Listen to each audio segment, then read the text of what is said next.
श्रीमद्भागवत द्वितीय स्कंध प्रथम अध्याय श्री शुक उवाच हरिचरित चिंति ध्याने कोमल मधुर वचने रोमपुलके निज देहि कहन्ति राजा मुख चाहि। हे भाग्यवंत नृपवर गरिष्ठ प्रश्न ए तोहर पचारु जीवलोक हिते जे प्रश्न अछि तोर चित्ते। ए आत्मज्ञानीक सम्मत जेणु संसारे श्रेष्ठ तत्व श्रोतव्य प्रश्न अछि जेते आगम निगम भकते। सहस्र सहस्र प्रकारे प्रश्न जे अछि ए संसारे इंद्रिय वशे गृह थाई आत्मा रहिते ज्ञान नाही।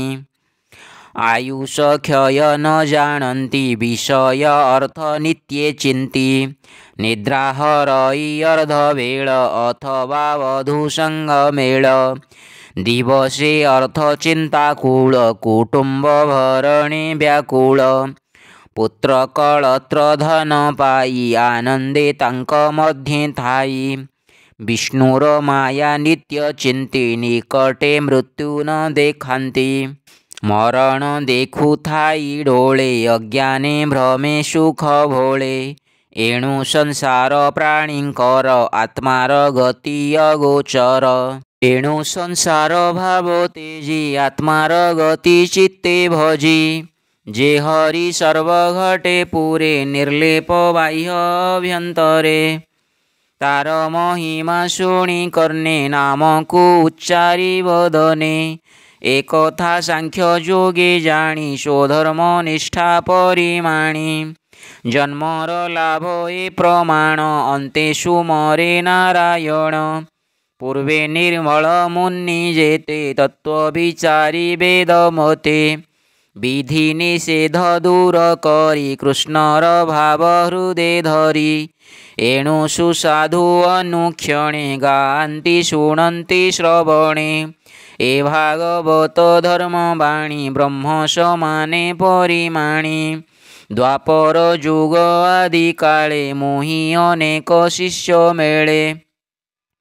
मोर जनक व्यास मुनि तांकर शिक्षा मोहि घेनी। निर्गुण मार्गे दृढ़ चित्त विष्णुर भाव हेला जात निश्चल जोगे मन थोई जहा अभ्यास करिबई। कहिबा तोर आगे ताहा शुण राजन पुण्य देहा जे भागवत वाणी कर्णे शुणन्ति श्रद्धा अवधाने। मुकुंद पादे तांक मन निश्चले रहे दिनो दिन निर्भय पथे चित्त रहे ताकू न लागे मृत्यु भये। जोग अभ्यासी जोगी जने दीर्घे वंचन्ति जोग ध्याने। मुहूर्त मात्र कृष्ण वाणी जे शुणे जेवा मुखे भणी से प्राणी आत्मा को उद्धारे की भाव बहु संवत्सरे। पूर्वे खट्वांग राजा थिले स्वर्गे देवंक हित कले रिपु निवारी गुरु पाशे मेलिला भक्तिररि उश्वासे। देवे बोइले मागवर ता शुणी कहे नृपवर आयुष अछि मोर केते देवे कहिले शास्त्र मते। मुहूर्ते अछि तो जीवन ता शुणी संतोषता मन बोलई बरे कार्य नाही क्षीण आयुष मोर देहि। तक्षणे आसी मही तले भजिले अकिंचन मेले मुहूर्ते नाम उच्चारिला अन्ते से गोविंदे पशिला। एबे शपथ दिन जाए जीवन अछि तोर देहे एबे हरिंकु आश्रय कर श्रवणे बदने उच्चार। जे अंत काले हरि वाणी मुखे उच्चारी करने शुणी जेते विषय आत्मा भेदी असंग अस्त्रे ताहा छेदी। बेगे पसंती कृष्ण भावे शुण कहिबा तोर आगे जे प्राणी अंत काले जाणी आत्मार गति मने गुणी। गृह उपेक्षी चले वने तप आचरे दुख श्रमे स्नानकु सारी शीत जले बसी निश्चल वृक्ष मूले अभ्यास करी शुद्ध मने त्रिभृत ब्रह्म सुमरणे प्राण पवन जोगे रुंधी सकल इंद्रिय निरोधी बुद्धि सारथी आश्रय करी विषय समूह निवारी कर्मे चंचल मन चले निरोपी कृष्ण पाद तले एका शरीर चिंते नित्ये बंचीव अनुक्षणे प्रांते मन को निर्विषय करी सकल चिंता न सुमरी मन प्रसन्न जेते बेले ज्ञान प्रसरई निश्चले स्वभावे मन दुष्टपणे आवृत रजतम गुणे एणु धारणा आश्रय करी मनर मल अपहरी एमंते योगर धारण जोगीर भक्तिर लक्षण राजोवाच धारणा योग चित्ते धरी एमंते तरे ब्रह्मचारी धारणा हन्ति स्वनिश्चल वेगे हरई मनोमल जोगिंक धारणा एमंते शास्त्रर अनुभव मते गुरुवचन केवा जाणी जाग जोग धारणा परिमाणी एणु अभ्यास प्राणी करे एमंत मनोमल हरे। श्री शुक उवाच जित आसन जित प्राण जित विषय इंद्रिगण स्थूल शरीरे बुद्धि बले मन को स्थापिव निश्चले विशेष गोविंद शरीर स्थूलंक मध्य स्थूलतर जहि संसार परिमाण भूत भविष्य वर्तमान ब्रह्मांड वशे जार देहे सप्तावरणे युक्त हुए विराट पुरुष मध्ये बसे धारणा अनुवादे ब्रह्मांड चतुर्दश पुर प्रमाण शरीर जाहार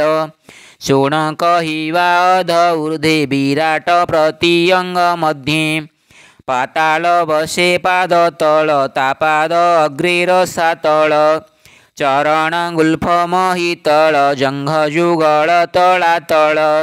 सुतल वशे जानुजी दिगे बबितला तल उरु भागे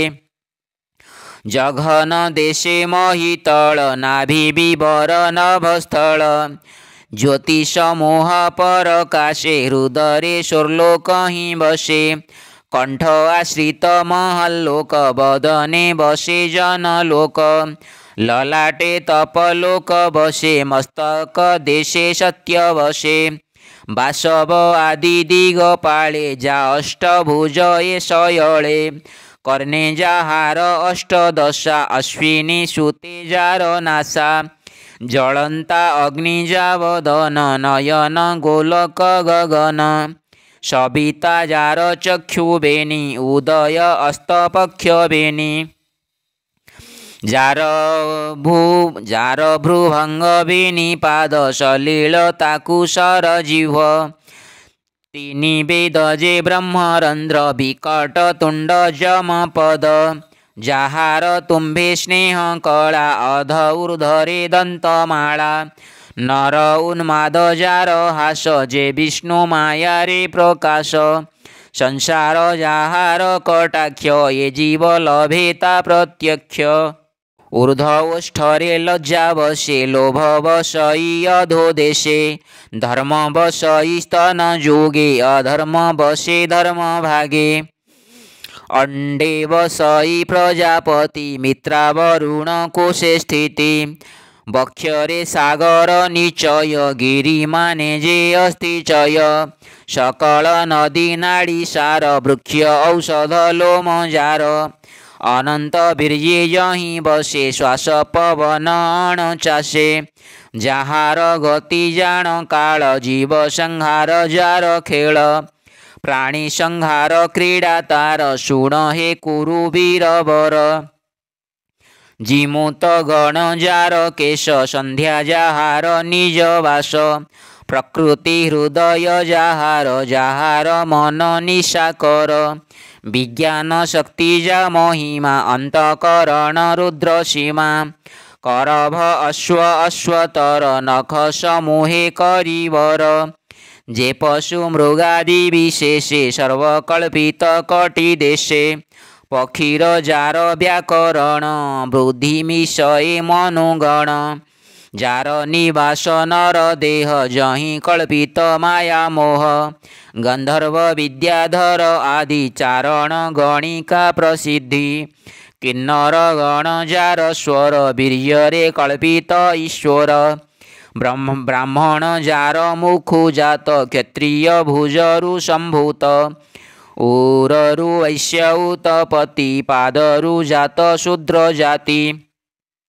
नाना प्रकार काम बहि अभीष्ट देवे जार देहि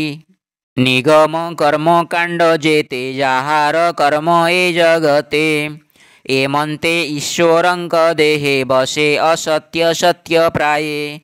एमंते ए स्थूल शरीरे धारणा जोगे निर्विकारे मन निरोधी जोग बले विष्णुर चरण कमले सर्व शरीरे भगवान तातहु केवा अछि अन्य से सर्वबुद्धि अनुभव जीव परम ब्रह्म लाभ स्वप्न जाग्रते जार अंत के जानी पारे ता वृत्तांत सत्य परमानंद निधि जार भजने सर्वसिद्धि जन्म मरण जार तहु के अबा गोचरता कहूँ एमंत कही शुक मुनि हर से हरि भाव घेनी सानंदे परीक्षित मेले जहा कहिले गंगा कूले द्वितीय स्कंधे भागवत कहिले दास जगन्नाथ इति श्रीमद्भागवते महापुराणे पारमहंस्यां संहितायां 82 द्वितीयस्कन्धे शुक परीक्षित संवादे महापुरुष संस्थान वर्णने नाम प्रथमोऽध्यायः।